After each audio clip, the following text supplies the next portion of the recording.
بسم اللہ الرحمن الرحیم۔ عقیدہ ختم نبوت میں خوش آمدید۔ آج ہمارا آخری لیکچر ہے۔ موضوع مقدمہ مرزائیہ بہاولپور 7 فروری 1935۔ سامعین، یوں تو مرزائی اسی وقت کافر ہو گئے جب انہوں نے کفر کا ارتکاب کیا، لیکن باقاعدہ طور پر انہیں کافر ڈکلیئر کرنے کا معاملہ کچھ یوں پیش آیا کہ 19ویں صدی کے آخر میں جب تاج برطانیہ کا ستارہ اقبال پورے آب و تاب کے ساتھ کرۂ ارض پر چمک رہا تھا، تو اس وقت سلطنت برطانیہ نے دین اسلام کو مٹانے کے لیے جہاں بے شمار سازشیں کی، وہی دین اسلام کے بنیادی مسائل ختم نبوت صلی اللہ علیہ وآلہ وسلم اور جہاد من الکفار کو مٹانے کے لیے ایڑی چوٹی کا زور لگایا اور اپنے ناپاک منصوبوں کو پائے تکمیل تک پہنچانے کے لیے مسلمانان ہند میں سے ایک ایسے ایمان فروش کا انتخاب کیا جس نے بے پناہ دولت کی خاطر زندیق کا کردار ادا کیا۔ پھر جب مرزا غلام احمد قادیانی نے اعلان نبوت کیا تو تمام اسلامی ممالک اور خصوصاً ہندوستان میں اس کا شدید رد عمل ہوا۔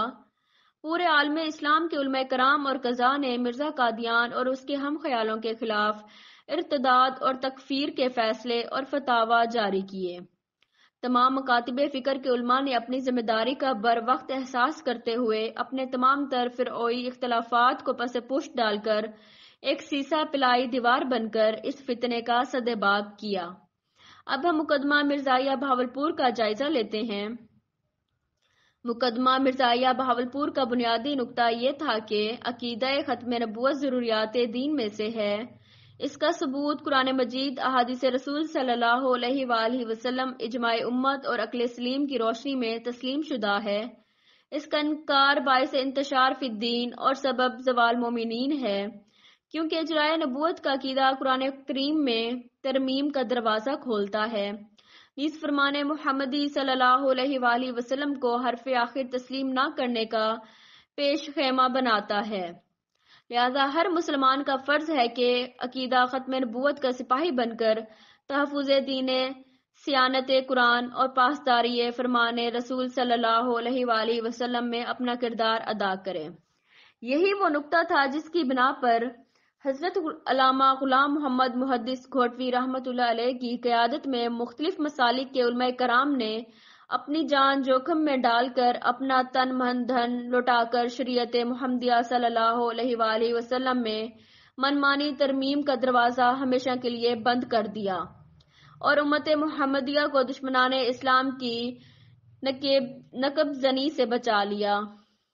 یہ مقدمہ مرزائیہ بہاولپور علامہ غلام محمد محدث گھوٹوی رحمۃ اللہ علیہ کا وہ عظیم ترین علمی اور دینی کارنامہ ہے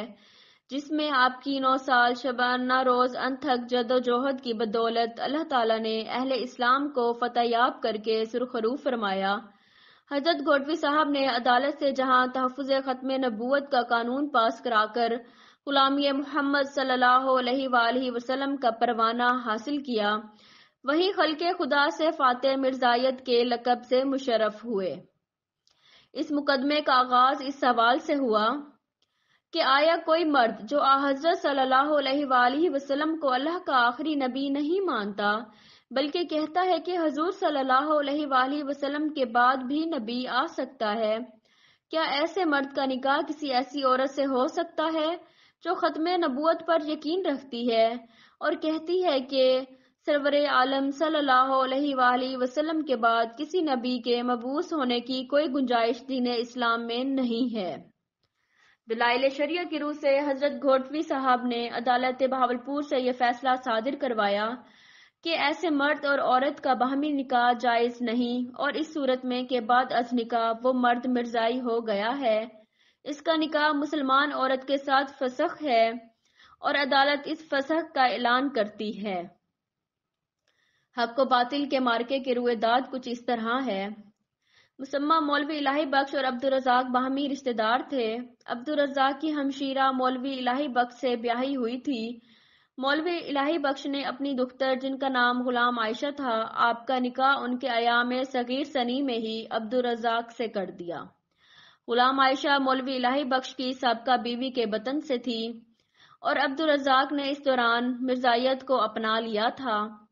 جب غلام عائشہ سن بلوغت کو پہنچی تو عبدالرزاق نے مولوی الہی بخش سے غلام عائشہ کی رخصتی کے متعلق کہا، جس کے جواب میں مولوی الہی بخش نے کہا کہ عبدالرزاق چونکہ مذہب اسلام ترک کر کے مرزائی ہو چکا ہے اور شرعاً کافر ہے، لہذا جب تک وہ مرزائیت ترک نہیں کرتا غلام عائشہ کو اس کے حوالے نہیں کیا جا سکتا۔ جب اسے امید نظر نہ آئی تو وہ ریاست ہازہ ترک کر کے حدود ریاست کے قریب علاقہ تحصیل لودرا میں سکونت اختیار کر لی اور مدعیہ کی طرف سے اس کے والد مولوی الہی بخش 24 جولائی 1926 کو احمد پور شرقیہ کے عدالت میں عبدالرزاق کے خلاف یہ دعویٰ دائر کیا کہ غلام عائشہ عرصہ 2 سال سے بالغ ہے اور عبدالرزاق نے مذہب اہل سنت و جماعت ترک کر کے مرزائی ہو کر مرتد ہو گیا ہے، جس کے باعث غلام عائشہ اس کی منقوہ نہیں رہی۔ اس ڈگری بحق غلام عائشہ صادر کیا جائے کہ باوجود ارتداد عبدالرزاق کا نکاح غلام عائشہ کے ہمراہ قائم نہیں رہا۔ عبدالرزاق کا کہنا تھا کہ نہ میں نے مذہب تبدیل کیا، نہ دائرہ اسلام سے خارج ہوا ہوں، کیونکہ احمدی کوئی علیحدہ مذہب نہیں ہے۔ 1 سال تک یہ مقدمہ احمد پور شرقیہ کی عدالت میں زیر سماعت رہنے کے بعد چیف کورٹ بہاولپور کے حکم سے 7 مئی 1927 کی روح سے یہ مقدمہ ڈسٹرکٹ کورٹ بہاولپور میں منتقل ہوا۔ District and session court Bahawalpur کے جج جناب منشی محمد اکبر خان تھے۔ جناب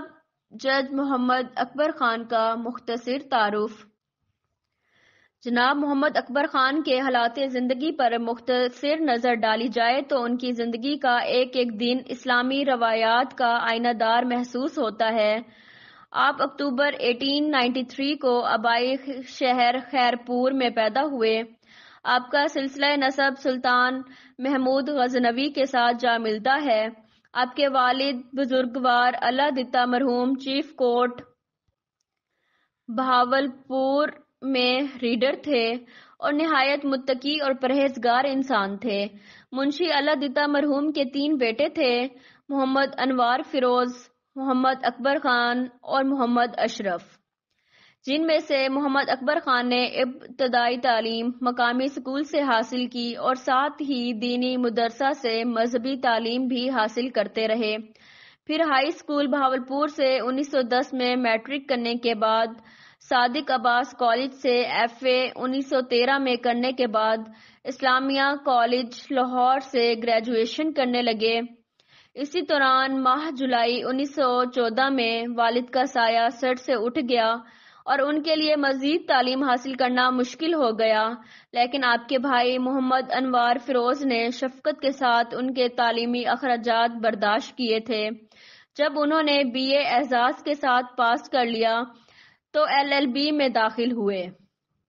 تعلیم سے فراغت کے بعد ذریعہ معاش کے لیے چیف کورٹ ریاست بہاولپور میں اپنے والد کی جگہ ریڈر کے عہدے پر فائز ہوئے اور جلد ہی آپ کا تقریر بطور عارضی مصنف ہو گیا، اور جب بہاول نگر میں سال 1918 میں جدید منصبی قائم ہوئی وہاں ان کی تعیناتی مستقل ہو گئی اور 1 سال بعد 1919 میں رجسٹر کونسل مقرر ہوئے۔ یہ وہ دور تھا جب نواب سر صادق محمد خان عباسی زیر تعلیم تھے، لیکن جب سر صادق محمد خان خامس عباسی نے انتظام سلطنت اپنے ہاتھ میں سنبھالا تو اس وقت دین کے لیے ریاست بہاولپور کی نگاہ انتخاب جج محمد اکبر خان پر پڑی اور اس طرح انہیں والی ریاست کے مشیر قانون جیسی اہم ذمہ داری کے لیے چن لیا گیا۔ نواب صادق عباسی نے آپ کے کام اور امانت داری سے متاثر ہو کر انہیں ترقی دے کر ڈسٹرکٹ مجسٹریٹ کے عہدے پر فائز کر دیا۔ ان کے عدل و انصاف اور تاریخی فیصلہ جات کا پوری ریاست میں چرچا ہو گیا اور بڑے بڑے مقدمات بھی دربار عباسیہ سے آپ کی دربار میں منتقل ہونے لگے جن کا وہ حق و انصاف سے فیصلہ کرتے۔ جیسے کہ پہلے ذکر ہو چکا ہے، مقدمہ غلام عائشہ بنام عبدالرزاق دعوی تنسیخ نکاح کئی مراحل طے کرنے کے بعد آپ کی عدالت میں فوری طور پر منتقل کیا گیا۔ اس وقت یہ مقدمہ مذہبی نوعیت اختیار کر چکا تھا، اگرچہ آپ اس وقت بہاول نگر میں تعینات تھے، مگر اس مقدمے کی نوعیت کے مطابق بہاولپور آ کر سماعت کرتے۔ مقدمے کی اثر نو کارروائی شروع ہوئی، جس میں تصفیہ طلب بات یہ تھی کہ آیا مرزائی مسلمان ہیں کہ نہیں۔ ڈسٹرکٹ جج محمد اکبر خان کو مرزائیوں نے پھنسانے کی بہت کوشش کی، لیکن ان کی تمام تدابیر ناکام ثابت ہوئی۔ پھر مرزائیوں نے دوسرا حربہ استعمال کرتے ہوئے عبدالرزاق کو زہر دے کر مار دیا تاکہ مقدمے کو فسخ قرار دیا جائے، لیکن علماء حق کی انتھک جدوجہد سے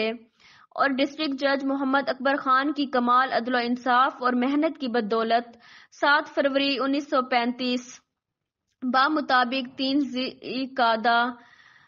1353 کو اس تاریخی مقدمے کا فیصلہ ختم نبوت کے منکر کو خارج از اسلام اور مسلمان خاتون کے ساتھ اس کے نکاح کو فسخ قرار دے دیا لکھ دیا گیا، جس کا ایک ایک حرف قادیانیت کے تابوت میں کیل ثابت ہوا۔ جب حکومت پاکستان کی قومی اسمبلی نے 7 ستمبر 1974 کو متفقہ قرارداد کے ذریعے اعلامیہ میں مرزائیوں کو غیر مسلم اقلیت قرار دیا تو اس وقت کے وزیر مملکت شہزادہ سعید الرشید عباسی نے ایوان کو یہ باور کروایا کہ وہ قومی اسمبلی آج جس معاملے پر تاریخی فیصلہ برخلاف دینے جا رہی ہے، ہمارے والد نواب سر صادق محمد خان خامس عباسی کے دور حکومت میں ریاست بہاولپور کے جید علماء کرام کے فتاوی جات کی روشنی میں فرقہ مرزائیت کو خارج از اسلام اور کافر قرار دیا جا چکا ہے، اور یہ اہم اور تاریخی فیصلہ دینے والے پروانہ رسالت صلی اللہ علیہ وآلہ وسلم محمد اکبر خان ڈسٹرکٹ بہاولپور تھے۔ گویا حکومت پاکستان نے ان کے تاریخی عدالتی فیصلہ کی قومی اسمبلی میں توثیق کر دی، اور جب فیصلہ کیا گیا تو بہاولپور کی عوام نے مرحوم جج کو خراج عقیدت پیش کیا۔ آج بھی عالمی سطح پر بالخصوص سرزمین بہاولپور میں بیاد 7 فروری 1935 کو خاتم النبیین صلی اللہ علیہ وآلہ وسلم کانفرنس منعقد کر کے ان جید علماء کرام کو خراج تحسین پیش کیا جاتا ہے۔ اس سلسلے کی ایک کڑی جامع مسجد سیف چشتیائی میں 7 فروری سن 2023 بروز منگل کو سیمینار شیخ الجامع منعقد کیا گیا ہے۔ اللہ تعالی ہمیں دین اسلام کا محافظ بنائے اور اپنے بزرگوں کی تعلیمات پر عمل کرنے کی توفیق عطا فرمائے۔